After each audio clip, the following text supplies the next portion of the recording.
का सन्नाटा था। अयान कमरे में दाखिल हुआ तो उसे रूहानी बिस्तर के कोने में घुटनों में चेहरा छुपाए कांपती हुई दिखाई दी।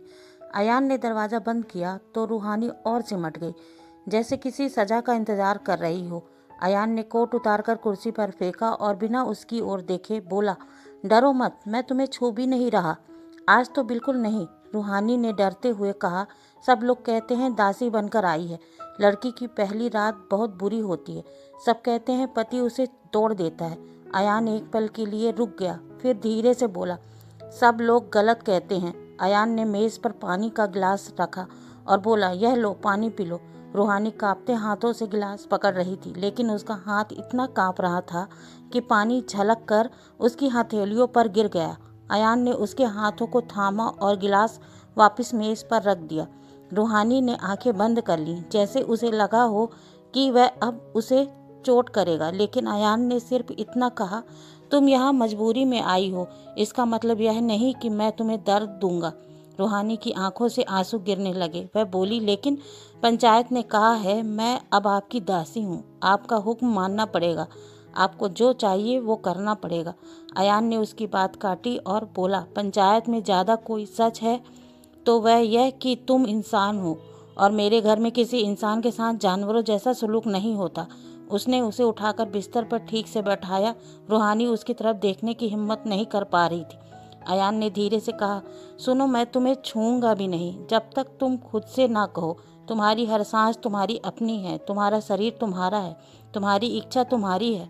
मैं तुम्हारा मालिक नहीं हूँ, मैं सिर्फ तुम्हारा पति हूँ और यह रिश्ता ज़बरदस्ती नहीं होता। रूहानी हिचकियों में बोली, मुझे नहीं पता पति कैसा होता है। मैंने कभी सोचा भी नहीं था कि मेरी शादी किसी डर की सज़ा में होगी।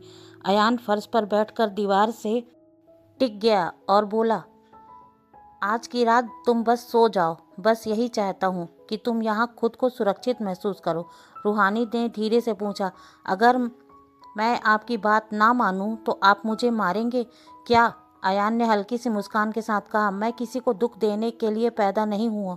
सज़ा मुझे पसंद भी नहीं है और मैं तुम्हें क्यों दुख दूंगा जब खुद तुम पहले से ही टूटी हुई हो। रूहानी ने पहली बार उसकी आंखों में देखा। वह गुस्सा नहीं था, वहाँ एक अजीब सी नरमी थी, जैसे वह उसके दर्द को महसूस कर रहा हो।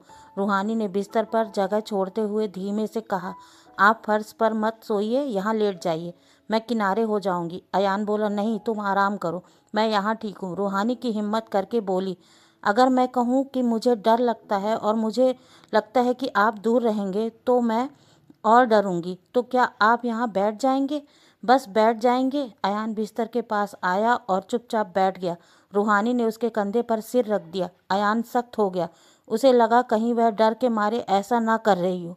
उसने धीरे से कहा, अगर ज़बरदस्ती कर रही हो तो मत करो। रूहानी ने आंखें बंद करके कहा, मैं भरोसा करना चाहती हूँ और शायद पहली बार किसी पर कर भी रही हूँ। उसके शब्द सुनकर अयान का दिल अजीब तरह से धड़कने लगा, जैसे उसकी धड़कन की रफ्तार बढ़ती जा रही हो। रूहानी उसकी छाती से लग गई और बोली, मुझे बहुत असुरक्षा महसूस होती है, पर आपके पास आकर थोड़ा हल्का लग रहा है।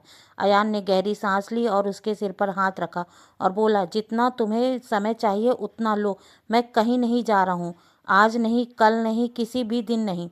रूहानी की सांसें थम सी गईं और उसने धीमे से कहा, अगर आप सच में कहीं नहीं जाएंगे तो शायद मैं भी खुद को ठीक कर पाऊंगी। अयान ने उसकी उंगलियां पकड़ लीं और पूरा कमरा एक अनकहे एहसास के साथ भर गया। दो टूटे हुए लोग एक ही रात में एक दूसरे के सहारे बन रहे थे।